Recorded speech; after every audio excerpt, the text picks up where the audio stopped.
Bichunuka, ichidiko, itimate. Bilkozri kanangara ko itikate.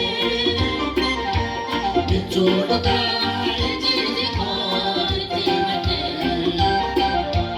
Bilkozri kanangara ko itikate. Jesus ko bana jarane agate.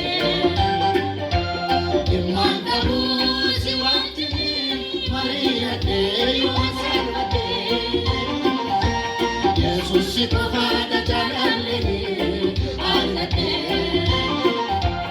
Imakaru siwatini mariyate yo masalvate.